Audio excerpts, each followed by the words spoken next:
The Gathering is a 2007 Booker Prize-winning novel by the Irish author Enright. Enright was born in Dublin in 1962. She completed an MA at the University of East Anglia, then moved back to Ireland and worked in television for a while. She began writing full-time in 1993. This review contains spoilers. The Gathering is set chiefly in contemporary Ireland. It's about a 39-year-old woman called Veronica Hegarty, whose brother Liam has just taken his own life. The Hegartys are a large family. My mother had 12 children, she tells us at the beginning, and 7 miscarriages. I have never forgiven her any of it. I just can't.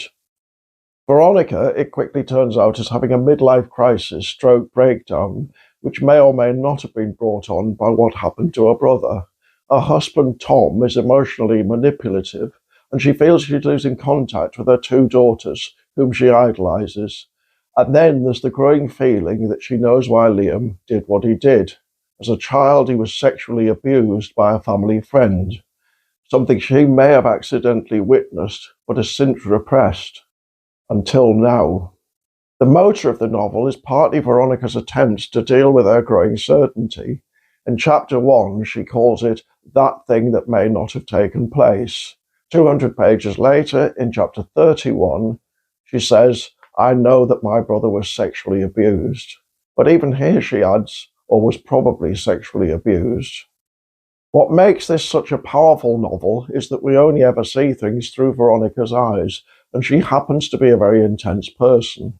We don't really know how reliable a narrator she is, but that's partly because she herself doesn't know. For all her faults, however, she's endearing. Her fallibility is never something she attempts to hide.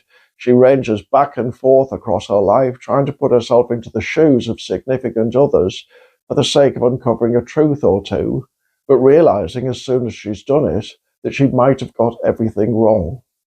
And yet we do believe her when she says she witnessed Liam being sexually abused. That may be because in some subtle way Anne Enright lends a kind of authorial authority to her claim.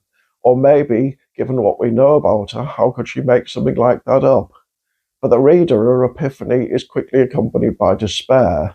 At Liam's wake, the Hegarty children reach a common, unspoken desire to let sleeping dogs lie, because it's now clear Veronica may not be the only one in the know. Thankfully, in the final chapter, she resolves to air it, beginning with Ernest, her lapsed priest brother, which is as it should be. Sexual abuse is rarely confined to a single incident or a single victim. Solidarity is only possible to the extent that one of the survivors somewhere has the courage to speak out about it. And of course she'd doubt it. She'd doubt it all the way through. That's how these things work. I think her 11th hour resolution to get it out into the open is why the New York Times was wrong to describe The Gathering as having no consolation. But that was 2007. This is 2024. A lot of water's flowed under the bridge, and it's probably a different reading experience. In 2007, the Irish writer Colm Tóibín said that she had a brave and original vision of Ireland. In other words, she's not just writing about her family, but about the entire nation. It's a bold claim, and Irish readers are better placed to judge it than I am. Personally, I see this partly as a novel about the difficulty of ever fully comprehending one's own broader family situation.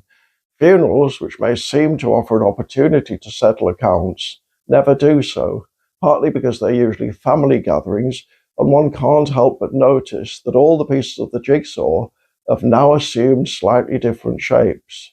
Where do you fit in now, if anywhere? And who are all these people anyway? In other words, grim as it may be, The Gathering is about life and its necessarily ragged ends. We don't always like our relations, but many of them are closer to us than we care to admit. They know us, warts and all, and disturbingly, while we're secretly trying to work them out, they're likely doing the same as regards us, even while they're unconscious of it. It's a sobering thought.